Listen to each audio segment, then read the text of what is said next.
exigé la mise en place publique devant la télévision et le peuple algérien de la commission de réforme de l'école. C'est pas rien. La mise en place de la commission de réforme de la justice, et c'est moi qui ai imposé à la présidence le défunt professeur Issa. La mise en place de la commission de réforme de l'école, de l'État, pardon, de l'État. Alors vous dites, on s'est empressé, on ne s'est pas empressé rien du tout. Vous pensez bien que on a tout fait pour que moi j'intègre personnellement le gouvernement. Je m'y suis refusé, disons qu'on va se tester pendant 1 an et demi, 2 ans. Si vous exécutez les contrats sur lesquels nous nous sommes mis d'accord, l'Algérie n'aura pas évacué ces problèmes, on verra d'ici là. Je ne suis pas rentré au gouvernement. Par ailleurs, vous devez parfaitement savoir qu'il y a en Algérie, mis à part le PT de Louis Ahnoun, qui est un cas spécifique dans la cartographie politique algérienne, vous savez, c'est une projection d'une internationale qui n'a jamais mis les pieds dans le gouvernement. Aucun autre parti politique algérien n'a refusé de rentrer au gouvernement. Aucun.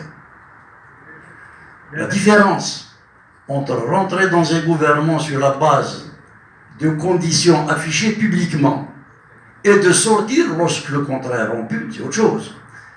Alors évidemment, vous pourrez me dire vous n'avez rien eu, etc. J'ai été député à l'Assemblée algérienne. Je peux vous garantir que j'ai été député sur des voix que j'ai effectivement arrachées. On nous en a plutôt enlevé que donné. Mais je pense que le travail qui a été fait à l'Assemblée, dans les interventions, dans les protestations, dans les dénonciations, a été utile. Alors vous pouvez me dire, vous n'avez pas renversé le gouvernement. Ok. Mais dans un certain nombre de situations, le combat, lorsque vous le situez en fonction d'objectifs de société, pas d'objectifs de participation au pouvoir, vous devez savoir que vous avez des méthodes qui peuvent ne pas être immédiatement rentabilisées. Ce n'est pas pour autant que l'ordre républicain était garanti. Vous aviez le choix entre démissionner ou faire avec les moyens du bord. D'ailleurs, des fois, votre combat vous mène en prison. Je suis bien placé pour le savoir. Et le combat est long. Alors un jour, quelqu'un m'a dit, vous avez échoué. Parce que vous n'avez pas pris le pouvoir. Voici ma réponse, madame, et je vous la donne. Et c'est une réponse de conviction. Ça dépend pourquoi on se bat. Si la logique du militantisme consiste absolument à prendre le pouvoir, je pense que Mandela aurait pu échouer. Il aurait pu mourir en prison, compte tenu des conditions de sa détention, etc. S'il était mort en prison, au regard de cette logique, on aurait dit que Mandela a échoué. Parce qu'il n'aurait pas pris le pouvoir. On ne se bat pas pour prendre le pouvoir, madame. On se bat pour faire avancer les choses en âme et conscience, sur la base de ce que doit être juste et bon. L'essentiel étant que, s'agissant de la vie publique, il ne faut jamais s'engager dans le secret, dans la clandestinité, que la société, que le peuple sache quel est le contrat de l'engagement et sache pourquoi vous pouvez en sortir. C'est un acte pédagogique, il faut savoir semer pour que les générations sachent par quelle piste, par quel chemin il a fallu passer pour arriver à avoir un minimum d'acquis. Je ferme la parenthèse là-dessus parce que c'est vraiment pas ça le problème. Je persiste à dire qu'il n'y a pas eu de première république en Algérie. Il n'y a pas de république.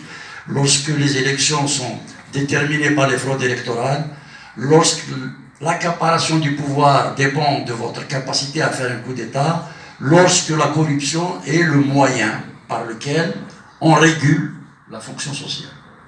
Voilà, je ferme la parenthèse là-dessus, c'est absolument pas le plus important. Alors il y a un certain nombre de rapprochements RCD-FFS. Là encore, je sais bien que je peinerai à convaincre, je ne sais pas ce qui se passe au RCD depuis plus de 8 ans. J'ai choisi de partir là aussi sur un acte pédagogique dans un congrès, personne ne m'a chassé. Le congrès a failli capoter lorsque j'ai dit que je quittais, mais j'estimais qu'il fallait faire œuvre de pédagogie aussi pour transmettre la responsabilité à d'autres générations. Et je m'interdis de m'immiscer ni de près ni de loin dans ce qui se passe dans ce parti. Je suis donc incapable de vous dire, et croyez-moi, sur quelle base le RCD a rencontré le FFS, qu'est-ce qu'ils se sont dit et pourquoi il y a eu cette dénonciation effectivement ultérieure. Je n'en sais pas plus que vous.